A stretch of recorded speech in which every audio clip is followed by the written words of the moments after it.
well, as I said before, and it's going to be interesting to see how this pick and ban phase does go down. It is a Riven going out against Chunky. Chunky loves his Riven. That makes sense. Yeah. Chunky is a fantastic Riven player, probably one of the top tier Riven players in Europe, let alone in the UK. The guy can carry fantastically, and this is shutting down some of Jotorius's champ pool here with Fizz. Yeah, respect ban. Joe can be pretty devastating on that fish if he wants to be, but he does still have a couple of other his pocket picks available. He's got the Kayle and the Akali. Interesting if they do come out, as they are obviously a little bit off meta. We're seeing Kayle make a little bit more of a resurgence these days, actually in the jungle oddly enough. I actually got matched up against one of the UK randoms players, Candy Floss, playing Kayle jungle against me and my team, and we're like Diamond 5 level. He destroyed us. He went 20-0. Candy Floss is a great jungler. Absolutely amazing jungler. Kale's still available, as you said. Nar's still there. Warwick available as well, and it looks like actually Void are going to lock in that Warwick. Ooh, Warwick going over here for Carlton, so he's not going to be on Jarvan. One of the only times I've not seen him play Jarvan. Obviously, Warwick, a fantastic pick in this 420 patch. Essentially all through the fact that he's got his kit synergizes so well with the new items, and the sustain means he can clear the jungle. The slow clear speed that you have at the start is made up by the fact you don't actually have to return to base. So a lot of the other junglers cannot get a full clear off without at least having to return to base once. Warwick, on the other hand, can easily sustain, cruise through the jungle fairly easily, especially with the help of the Grump or the Krug buffs. And the fact that minions and monsters in the jungle don't spawn as rapidly as they used to really helps them out as well, because you can get a full clear off and then get back to the start of your clear and actually restart it when they start to spawn again. So the slowness of your clear isn't actually that detrimental to you anymore. So Maxlaw hovering over Kayle for potential jungle or mid, and Chunky on one of his best champions as well. They let that Gnar through, and hopefully Void won't pay for that mistake, but Maxlaw going to be taking that Kayle away, and it's going to be Pimaji picking up that Graves. Interesting. It's always the difficulty when you have a lot of respect bans coming out. If you want to focus down one person's picks, like if you're getting rid of the Orianna and the Syndra to get rid of Ramel, and then Chunky, you've only got the Riven, you're going to leave these stronger champions open, and we see it coming out from Void and from Rift. Thresh, Ahri and Fizz being banned out against Flash My Tash and against Jotorius. They've left the Warwick open, they've left the Graves open. There's a lot of strong champions going to be picked up in this game. Yeah, I know, exactly, and obviously when you're looking to take away specific bans, specific picks like you said, and those bans, you're going to be tailoring your team composition to either be a detriment to the enemy team or look to formalize a fairly big and powerful team composition for yourself, and this is going to be a mirror of the bot lane that we saw previously, so it's actually Void picking up their counter opponents, which was that Graves and Morgana. Could also be a Morgana mid lane, don't count that out just yet. Jotorius has the ability to pick out some crazy things, and it's not unheard of to see Morgana have a little bit of a rise back into that mid lane. Brixton, for example, on UWhatMate, plays a lot of Morgana mid lane, so don't count that out just yet, but as it stands, could be Flash My Tash picking up that Morgana.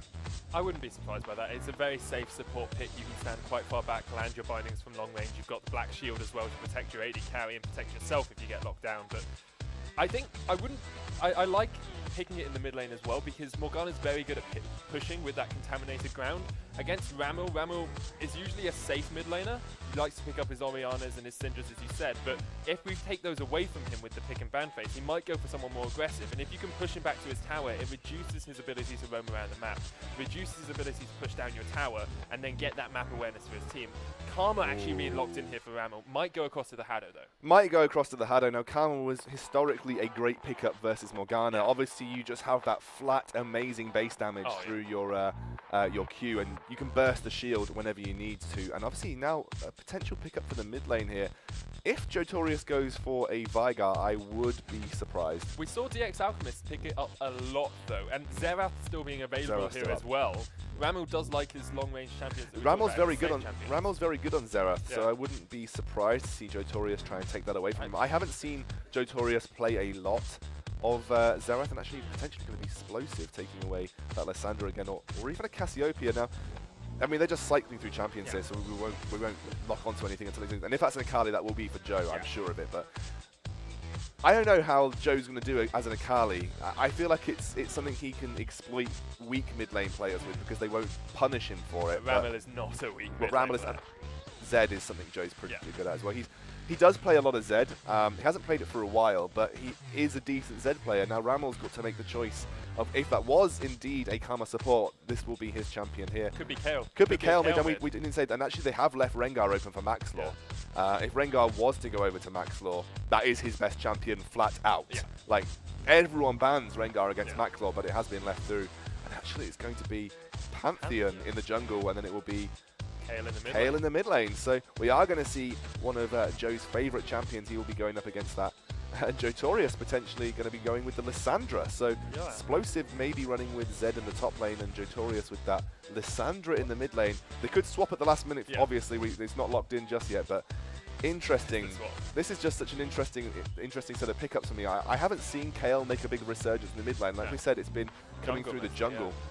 She's still very strong, still does exactly what she used to do. There hasn't been too many changes to her kit or to her items recently, so she still has that power behind her, and if you can get snowballing, she's still the same champion. You can go for the Lichbane movement, you can go for the Nash's Tooth into, you can still go for Runaan's Hurricane, not as strong as it used to be, but there's a lot of build paths here, and if Ramel does get ahead, still just as potent as it used to be. If you can get towards that mid-game Kayle to the late-game Kayle, you are so strong.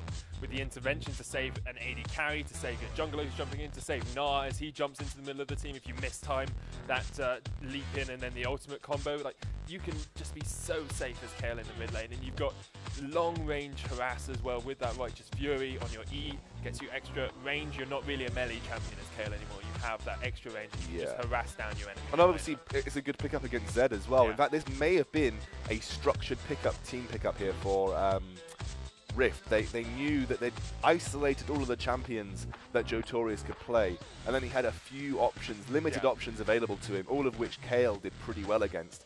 One of his big options was that Zed or that Akali, and obviously Zed's ultimate completely counted if you use the Kayle ultimate it's like at the right playing a Lulu time. against him as well. Exactly, but you just negate every single piece of damage if you manage to get that intervention down onto yourself. So Joe really going to have to play out of his skin if he wants to go toe-to-toe with Ramel, who obviously is up there as one of the best mid laners in the UK. Going to see Explosive again on this Lissandra. I'm a bit worried about that. I wasn't too impressed last game. I feel like I can't recall Explosive having played anything else other than Lissandra. This is it's a bit like the story with Void. They've all got their comfort pick champions, and they just sort of default onto those comfort pick champions to try and win games. Obviously, Carlton not going to be on J4, going to be on Warwick, so we'll have to see if that makes any difference. They've got, again, a very big pick team. There's not a huge pick team. Not a big team fight team here coming out. Look at it, Frozen Tomb, Infinite Duress, and Deathmark combo so well into each other. The Dark Binding into Infinite Duress is so strong, and then Graves has a lot of burst damage as an AD carry, collateral damage, buckshot. If they can start picking off members of Perilous Rift early, they can definitely start snowballing this game in their favour. The worry for me is you've got Chunky on Gnar. Gnar is just incredibly strong. Gnar, when you pick Gnar, you turn any composition that you've picked, you suddenly turn it into a team fight composition because he can solo control team fights with good ultimates. And good, he basically provides team-wide CC himself. So then anything that you have on top of Gnar is a teamfight composition in the sense that he will lock them down and your team will just clean up. Gnar is basically the Orianna of top lanes. People say about Orianna, when you pick Orianna, you're essentially making whatever composition you have into a teamfight composition or a shield. You know, you used to see those shield compositions coming out with Lulu top, Orianna mid, but it's the same sort of essence with Gnar. Once you pick Gnar, that Mega Gnar form allows you to turn any composition that you have into a teamfight orientated composition because you have that AoE lockdown, you have the stuns. He basically controls the pace of teamfights if you're looking to engage with him. So anything on top of that is basically where you want to go in terms of, do you want to go for a wombo combo with Gnar, or do you want to let Gnar control the teamfight by himself? And what it looks like we've got coming out from here, solo singular high target singular damage coming out, unless Ramel goes for. I don't think he'll go. Won't go for the Runaan's, unlikely, but he might go for a Lichbane, so which you'll see. Basically, the ability to singular target pick off each one as they're under the form of CC coming out from Gnar. And then you've got, obviously, the wonderful AoE shield speed up that the Mantrid E from Karma can give you. Massive engage potential and lots of chase potential coming out from the Rift team. And I am worried for Void because every single member of the Rift team have got something that they're particularly good at, and especially Chunky, who will be the singular driving factor between Rift's team fights. He's going to be the guy who will control these team fights, and Chunky, we've seen him, is a fantastic Gnar player. I think the problem with Gnar, though, is you're very predictable as you get into fights. The enemy can see when your Mega Gnar's going to come up, and we've seen it a couple of times, especially at I-53, actually. We saw Choke Gaming would focus down a Gnar as soon as that ultimate was on cooldown, as soon as that passive was on cooldown, and go straight in onto him, because you've got that period of time where you can't refresh it. The difference there was that Choke Gaming had fantastic disengage, so they could stop the engage coming out.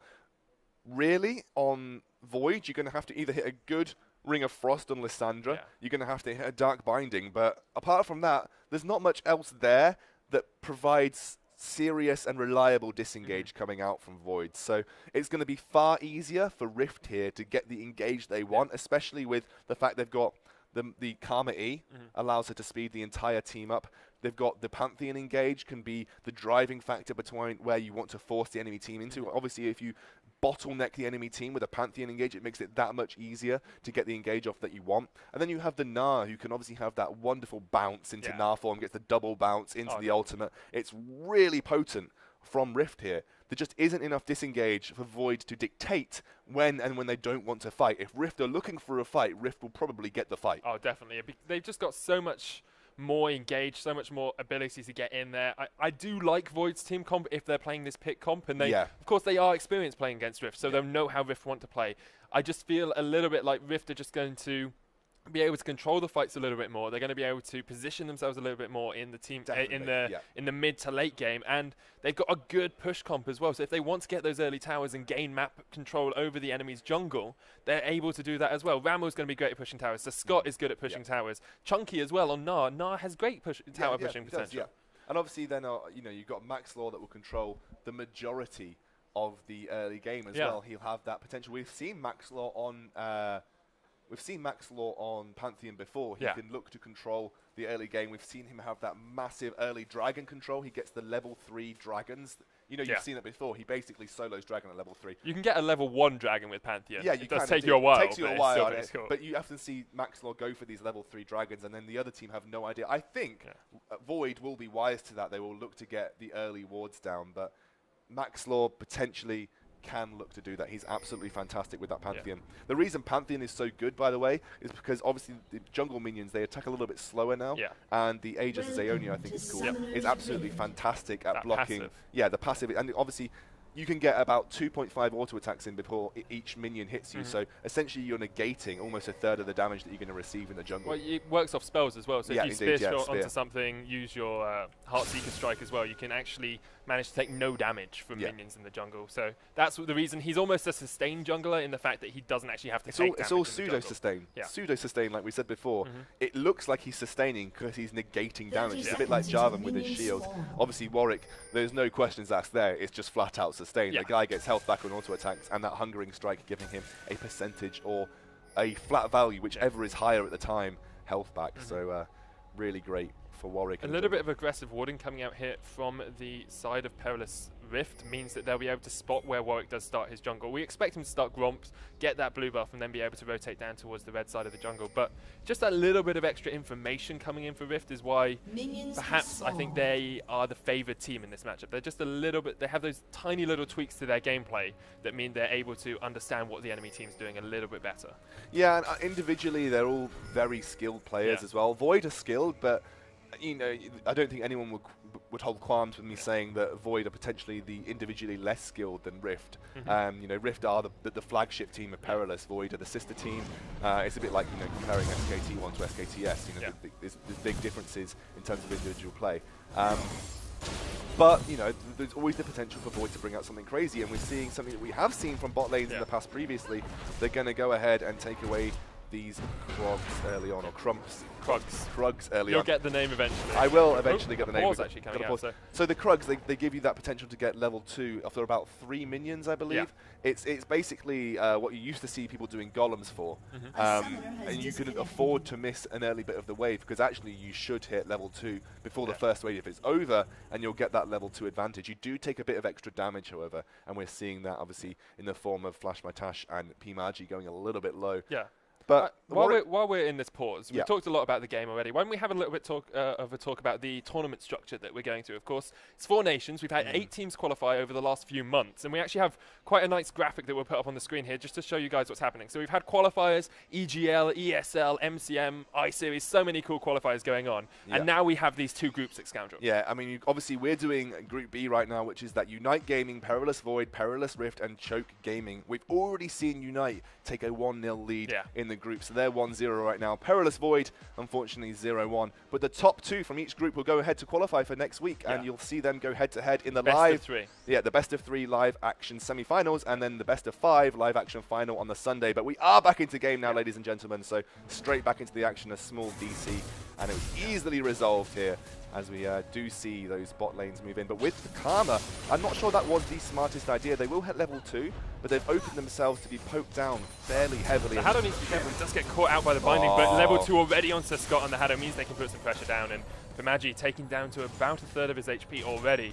Lots of pressure coming out here from the Rift bot lane. Yeah, I mean, going low versus a Karma in lane is only going to give her the opportunity to do what she does best, which is make you even worse off in terms of health. She's one of the most poke-heavy supports, if not the most poke-heavy support in the game, and very good against Morgana too. And actually, despite going for the Krugs early on, they did not get level 2 because they lost out so much and being forced back from the wave and missed out a little bit of experience in that first wave too. So, bit of a poor decision making from the Void bot lane, but hopefully won't pay for it too much, as I think a pot has already been burnt on Flash Mytash at this point. Yeah, it's already burnt. Oh, sorry, from Pimaggi. Pimaggi, he burnt his as soon as he got into that lane. Took a lot of damage from the Krugs. The Haddo harassing down well, and piercing light as well, because the Scott actually has a slightly longer range than the buckshot coming out from Graves if you target it on a minion ahead of Graves. So it means they've just got a little bit of extra pressure. The Haddo already forcing Pimaggi back. Flash Mytash is going to back away as well, but we saw this in the last game actually. Pimaggi goes so low, 100 HP on him. So in the last game, actually going in favor of Void. This time, they're the ones getting pushed back early. Can they respond in the same way we saw Unite do? Potentially, but you're not seeing a similar tactic coming out from Rift this time around. They're looking to freeze the wave. They're looking to deny it by the fact that they're actually going to have complete lane dominance, as Sir Scott is looking to make sure he gets the minions and not looking to push them into tower, as he knows that it was too far away from tower to make it useful. So he's just going to try and freeze this wave and continue to have lane presence and dominance over Flash Mytash and Pimaggi, and actually probably a sensible idea here, as I don't think he would have got to turret in time anyway. Here comes Maxwell for the gank into mid lane. Jotorius, of course, does have that living shadow to jump away, and that's exactly what he does. Maxwell tanks up a tower shot, but the Aegis of Zionia will keep him on full HP. Yeah, Aegis is so fantastic for Pantheon. You see he can do those tower dives, he can take that singular tower hit, and it will only take 4 spells or auto attacks and he'll have it back up available. So quick. I think in this top lane, Explosive having a little bit of a better time of it against Nard than he was against the Casting, which is odd, as he should have been doing the opposite way around, really. As I think Explosive's been really good at hitting his ice shards actually in the top lane. Chunky keeping up in CS, but Explosive, if he can keep that range advantage in his favor, get those ice shards from behind the minion line, it will make Chunky a little bit tentative about going in for those engages, especially since Kelton is trying to rush that level 6, get it as quickly as possible. Got his Skirmisher's Saber already, so he's going for that on-hit infinite duress combo. Yeah, I mean, he has to be careful that he doesn't invest too much into damage. I've seen so many Warwicks invest a heavy proportion into damage, and unfortunately when they look to make that engage with infinite duress, actually go down fairly quickly. And to be honest, Maxwell's got a pretty good setup here against... Oh, Jotorius needs to be careful. He's got a pretty good setup here against him. He can use that stun immediately as the infinite duress comes down. I don't think you negate the damage, but you do negate the suppression. So obviously that's a good good thing for him to do. He's actually going aggressive here. Looks to be making a gank in this bot lane against Pimaggi and Flash Mytash. They need to be careful. Haddo's going very low here. Haddo is very low. He does flash away. He won't be able to survive for too long, but the Ignite comes down onto Pimaggi, misses the buckshot. Maxwell coming in from the side. It's going to be a dead Graves, so Scott will pick that one up. They jump onto Flash Mytash as well. Pimaggi goes down in the back line. There's the Heartseeker strike into the spear shot. Meanwhile, mid lane, Jotorius BIG come very low to Ramil. Had to flash away. He actually went in for the engage. Ramil's going to go in onto this one. The Jotorius BIG goes big in the mid lane. Gets the first kill here for Void. Oh, that was so aggressive from Ramil there. He looked like he wanted to get an immediate kill with the use of his Q and then auto attack, but Joe immediately turns it around and shows why he's such a fantastic Zed player. That was fantastic, but it does give the opportunity here to go for this early dragon. They go quite low to this dragon. The Haddo going to tank up one of those fire breaths, and just uses that Mantrid Inspire to get themselves away. Can't get away with it this game, and actually this is going to open up the Yeah, potential. with 3 people backing away, the Dragon is available for Void. They decide against it. Just don't want to be too aggressive. They got a kill in the mid lane, which is great. Stinger already being picked up there on to Kayle, obviously going towards that Nash's Tooth, which you talked about earlier. Now, you talked a little bit about Kayle builds. Not going to expect the Runans. Do you expect the Lich Bane in this game? Well, someone did some math a while ago. They did the math. They did the math. They did the number crunching math right there, and I believe it was Kaylebot, a fairly prominent US Kayle player, plays only Kayle. I believe he said that Lich Bane was the highest damage output you could have with the Chunky Kayle gets changes. Frozen Tomb, but Explosive Explosive gets gnawed into the wall. Ultimate for Ultimate. Actually, it wasn't even Frozen Tomb, it was just that Ring of Frost. And Chunky going aggressive, not able to pick up much damage onto that Lissandra. Hado coming in from the side here in the bot lane isn't going to be able to do a huge amount, even with that focus resolve. But that's what we talked about in the top lane. Explosive getting some good harassment down, also has the Frozen Tomb to keep himself safe, which we didn't discuss too much. That ultimate has the utility of being used on yourself just to keep yourself safe against that high damage coming out from Chunky. Yeah, obviously you don't want to be using it on yourself all the time. It gives you less options when you're looking to make picks and things like that, but it is obviously basically a free dodge for yourself, and obviously does damage in an AoE radius too, so it's a pretty decent. We need to be careful here. They're looking like they probably want to exploit the fact that Ramil does not have flash, and there is a level 6 here on both. Hasn't been spotted out. Here comes Ramil. Yeah, I think Ramil has an idea though. Oh, he's warded the other side though. He's going to go up. He's going to stay safe. He's going to slowly walk himself forward. Carlton does have his flash here. Here he comes. His flash in for the dress onto Ramil. There's the Deathmark as well. But he can use that ultimate to keep himself alive a little bit. Oh. Is he going to go down? He will. And Jotorius BIG, second kill of the game there for Void. That was fantastic. And really, really smart play from Joe. He waited. He kept those shurikens on sight, on his body. Made sure he wasn't throwing them, waited for the intervention to drop down, and then threw the shuriken. So although the Deathmark's damage had been negated, still had that shuriken damage to finish him off. And to be honest, I think they're underestimating just how good Joe is on this champion, as it looks like an early dragon coming out here, and potentially have to be careful about this. Yeah, because they do. So Scott's level 6 as well. Yeah. There's the Mantrid Inner Flame. They're going to get their dragon. Oh, here teleport. Comes the teleport, and there comes the ultimate as well. Grand Skyfall, Maxwell comes in, but they do pick up the dragon for Void. Hado is going to jump off him. Actually, Scott in the back line. Nice Frozen Tomb on Explosive. He's going to jump onto Scott. Actually gets taken out. Carlton goes very, very low. The culling comes out. Chunky does pick up the kill, and they need to be careful because here comes Ramil. He'll put that intervention down. Magi goes down as well. Chunky going to flash across the wall, and Flash My Tash is taken out. And a great team fight there for Rift. They lose the dragon, but they pick up 4 kills. Massive, massive play there, and it was just the immediate reaction to Dragon that was the true reason that Rift got ahead on that one. Unfortunately, Joe had just used his ultimate, didn't have a lot of utility behind him. We're going to see it here. So immediately the Dragon goes down. Carlton is way, way far away. He can't get involved in the fight. Pimagi also taken very low solo by Karma. And the real reason that a lot of people got taken down there as well, there wasn't a use of that Glacial Path by Lissandra. Didn't use it to try and get away. Would have gone down anyway, but obviously so much was committed to the dragon, it just meant that there was an easy cleanup. And you do see that with these early dragons. They do a lot of damage, and to be honest, a good reaction from Rift there to get a lot of gold on the board after that dragon. Yeah, the thing about it was as well, Lissandra Explosive didn't rotate with her team. She went down, she separated 4 members of Rift down to the bottom side. And it meant she was running away from her team, but if she'd been running towards her team could have got some damage off as they were chasing onto her. But also in the fact that the team didn't respond to that cue that she was running away and didn't try to escape. They were still undecided, and especially Carlton. You saw him wandering about, and the problem with Warwick is once Infinite Duress is down, he has no way of getting into a fight, even, especially when he's flash. He has no sticking utility. He's only got that E to allow him to get an increased movement speed around low HP targets. But obviously you saw there, he was so easily kited by the team of Rift that it was just more difficult to have an impact. And to be honest, you're seeing that early team fights are not something you want to be doing when 2 big ultimates in the form of your Deathmark and your Infinite Duress are down.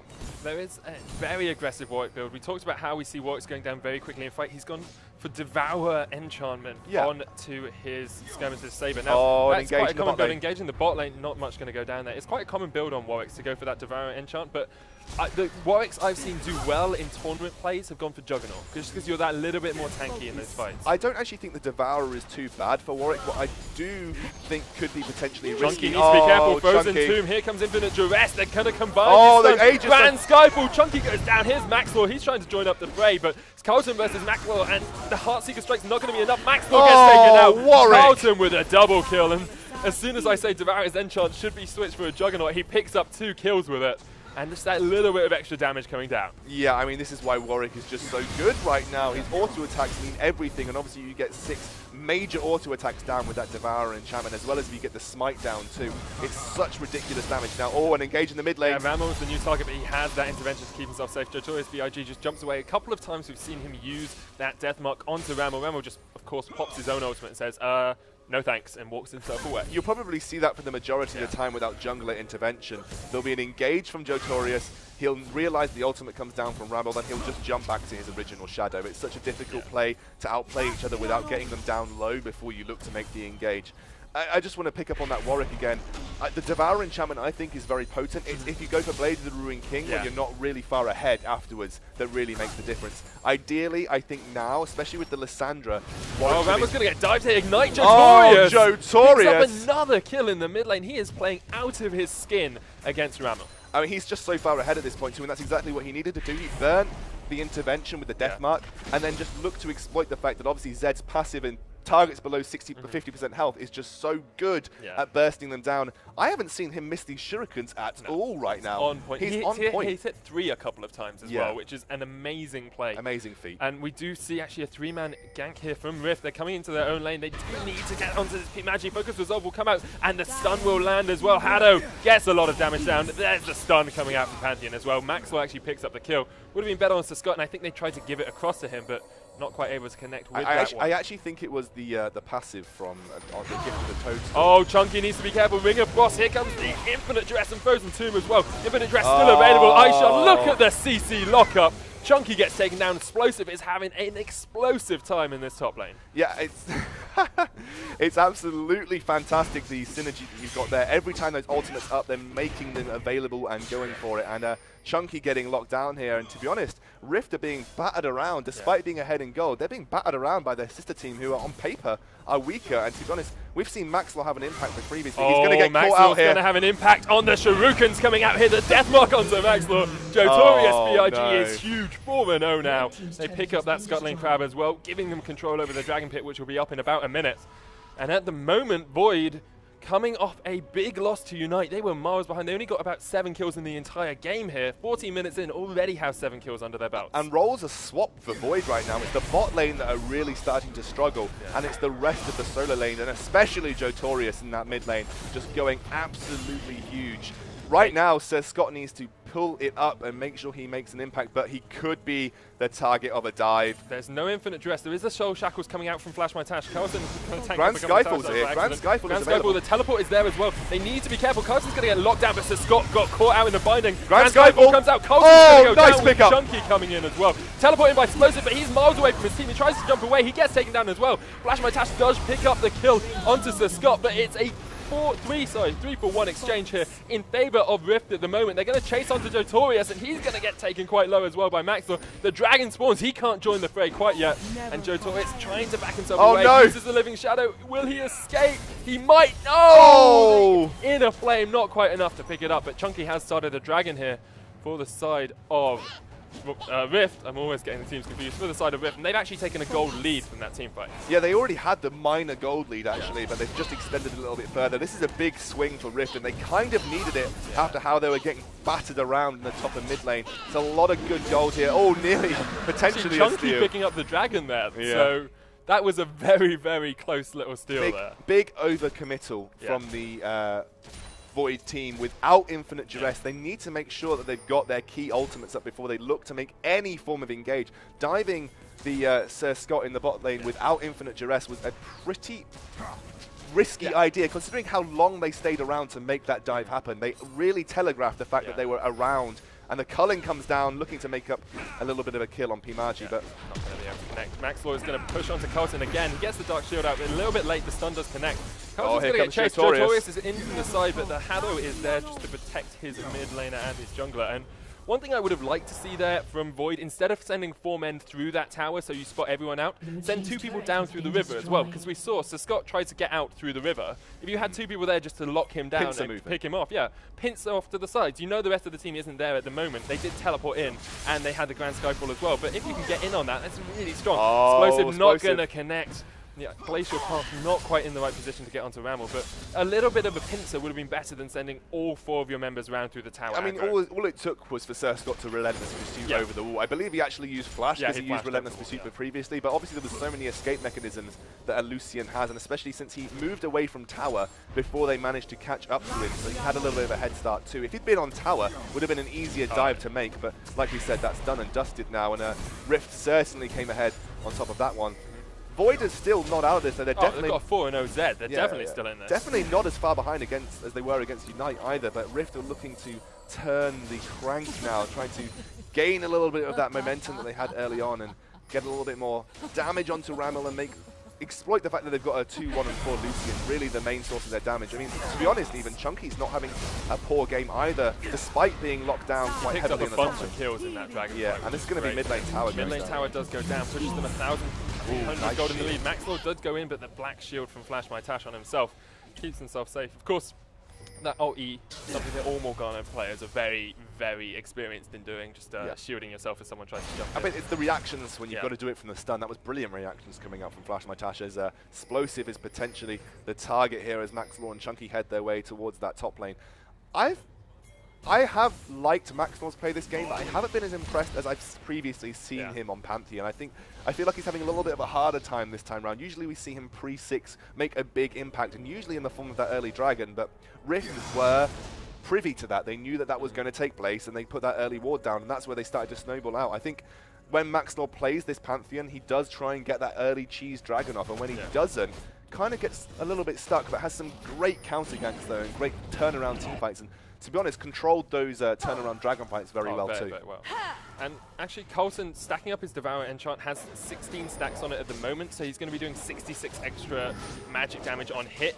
And if he uses his Smite on the champion as well, he's doing that extra true damage. But we haven't seen him. He pulled off a couple of good ganks in the top lane onto Chunky. Got a good combo off with Explosive, but in the fights when it's a team fight, Explosive and him haven't seemed to be on the same page as much as they were in that top lane.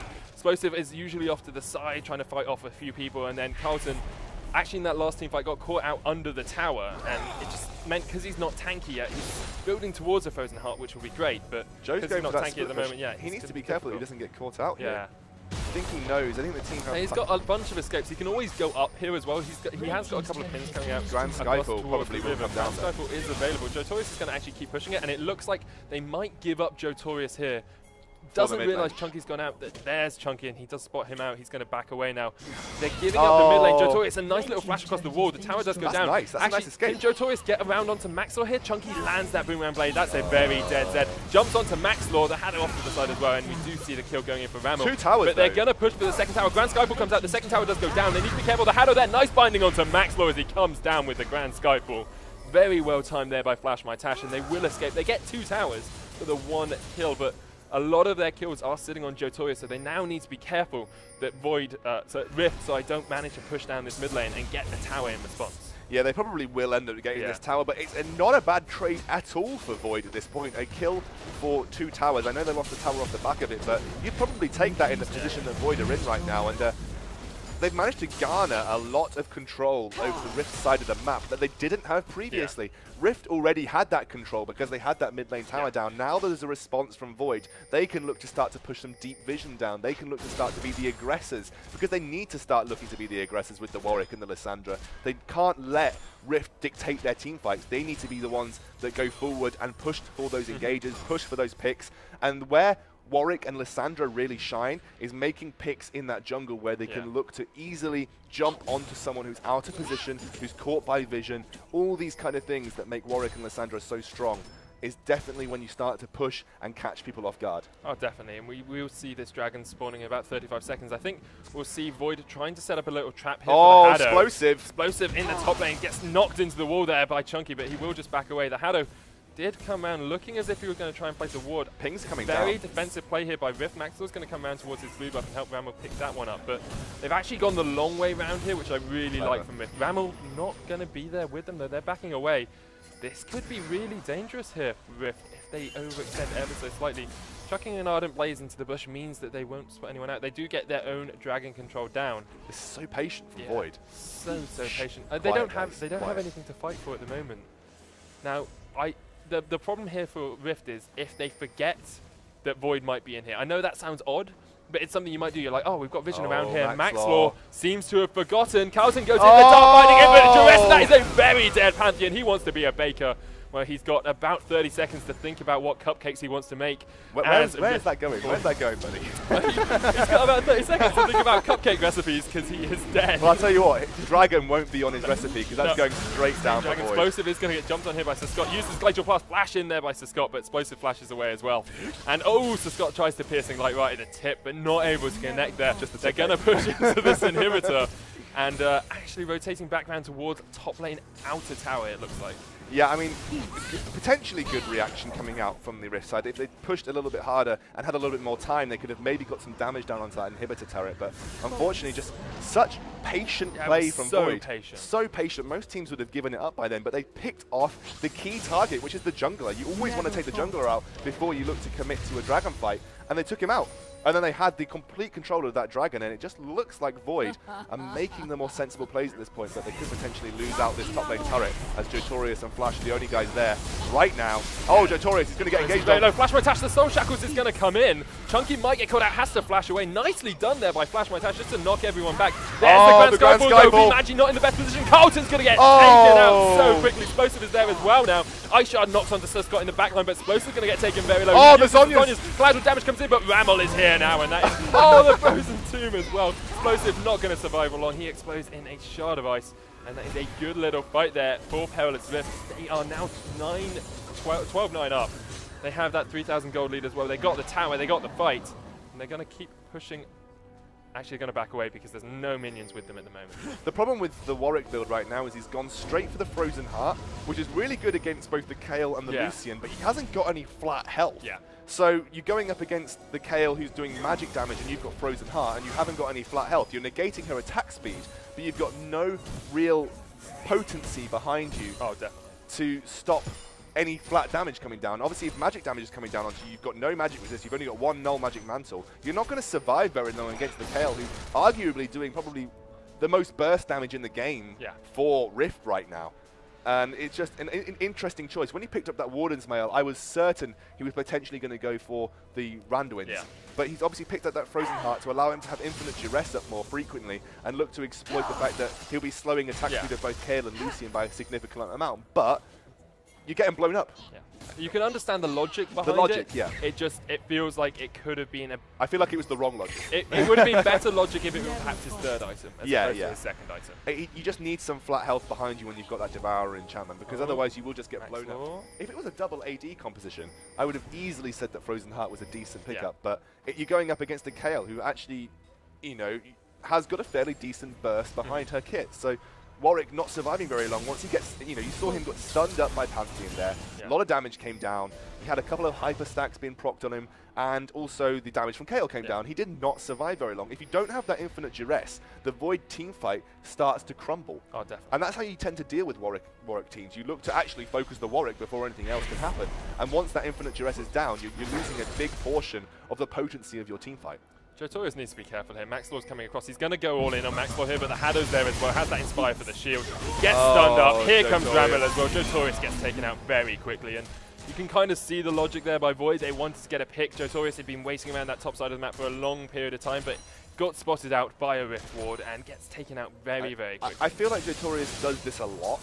He really looks to make these brush baits come out, and unfortunately does get picked up on a lot of the ones he tries to pull out the bag.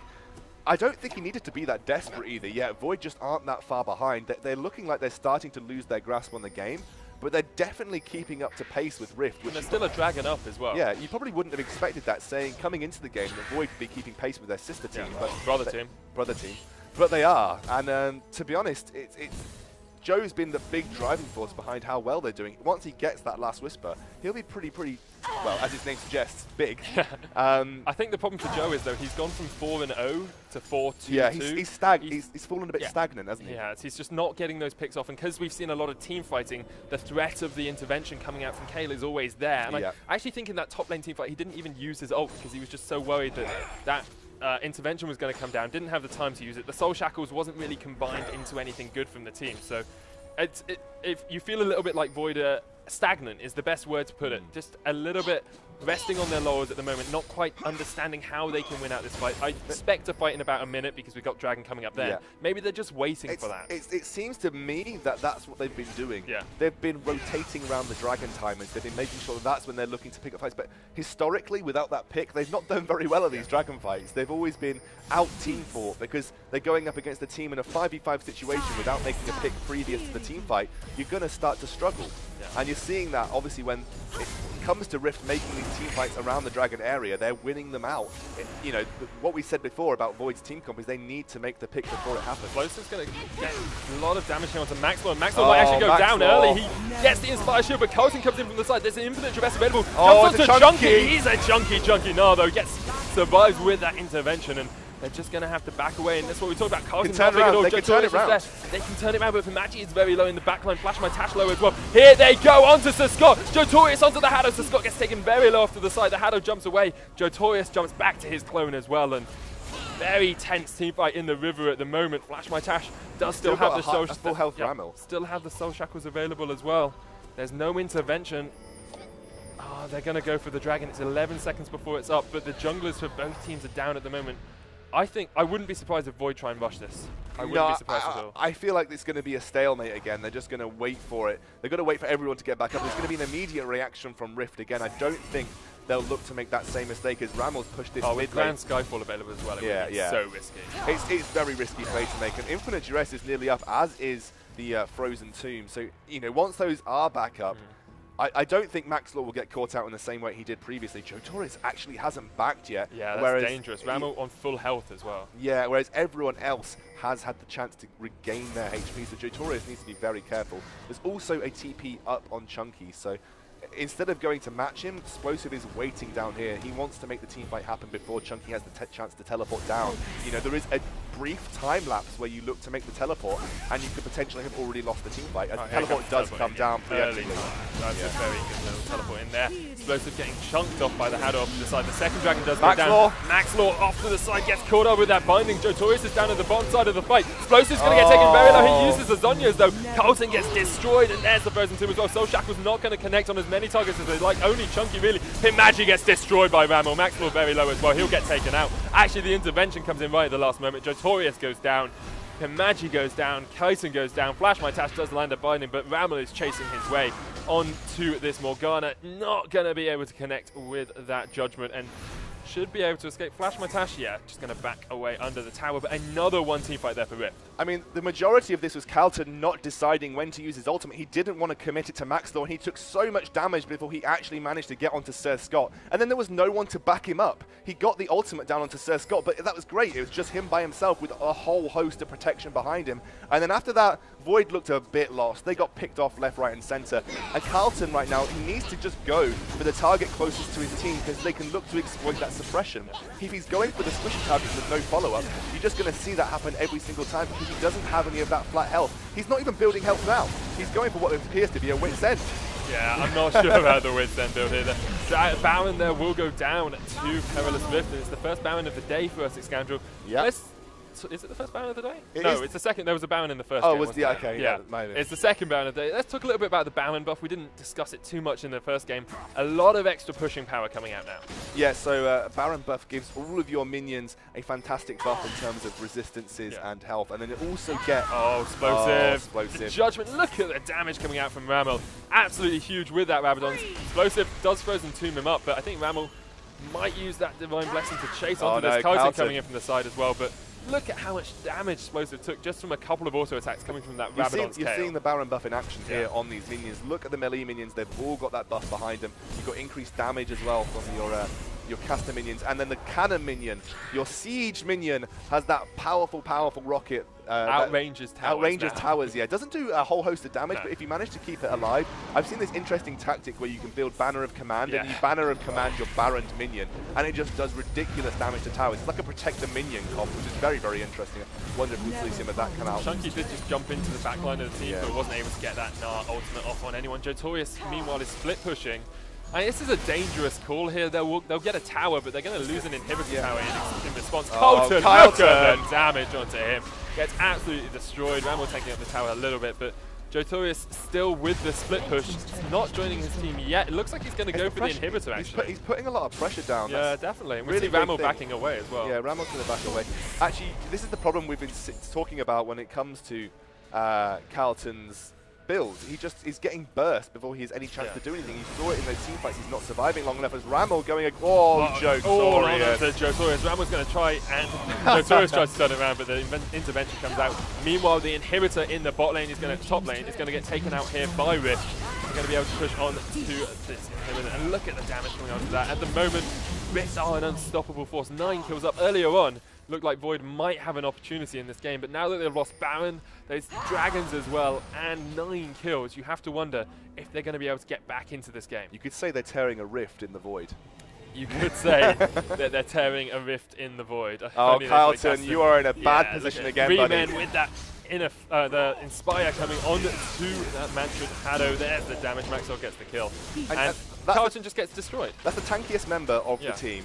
Carlton is going down to 3 members, 2 of which don't have ridiculously high damage. It's just the AD carry, and he's actually itemized against AD carries, and he's still going down incredibly quickly.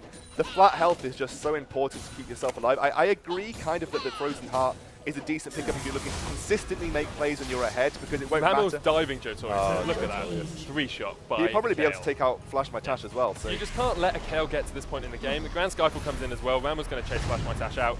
Lich Bane on him as well. Oh, He the flashes flash. away from the Dark Binding. Flash My Tash spams alarm, and Ramel actually just letting the minions do the work for him.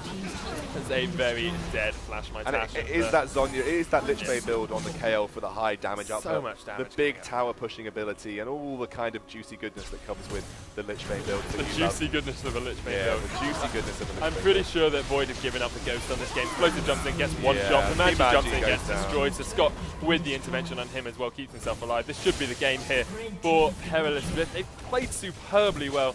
6-1 and 8 on that Lucian, 6-3 and 9, and the kills have been spread out so well across their team. It means that if any of them were caught out, they could still fight the fight after they went down. Chunky's doing a great job in that top lane. Actually built a Yumu's onto Gnar, something we don't commonly see. The Nexus towers are going to be pushed in here by Perilous Rift. They're going to take out Void. Void's second loss of the day. Unashamed, not embarrassingly. Sadly, their second loss of the day, and it means that they don't really have a huge chance of going through in this group. But Perilous Rift will take the Nexus, will take the win. Flash My Tash going in, will get taken out. Carlton's going to get taken out as well. He does flash away at the end. And the Nexus goes down. A win there for Perilous Rift, 25-10. 16,000 gold, the margin of victory. Superb play by both teams. I don't think there'll be any bad blood between these guys. They know each other incredibly well. They are sister teams or brother teams after all. So, you know, these guys will be happy with that. Unfortunately, it does put Void in the position where it's going to be almost impossible, if not very difficult for them to go on to qualify now. But, you know, Void, they've gone against 2 very hard teams. They are, on paper, the weakest team in the group, but they had a very, very solid 25-minute, 30-minute performance against their sister team. So congratulations to Void, but even more congratulations to Rift, who now go 1-0 in the group to tie with Unite. I believe we'll be back soon, Sona. Yeah, we will. We'll be back in just a few minutes with our next game, guys. Make sure you stay tuned. Also, make sure that you follow the Four Nations actions. If you need any information about it, Riot Dragons can give it to you in chat. He is on point at the moment. There are lots of different links. And, of course, we'll be back tomorrow with Group A as well. So got plenty of action today, got plenty of action tomorrow, and then next week we have the semi-finals and the finals as well. All here from the wonderful ESL studios in Leicester. Stay tuned.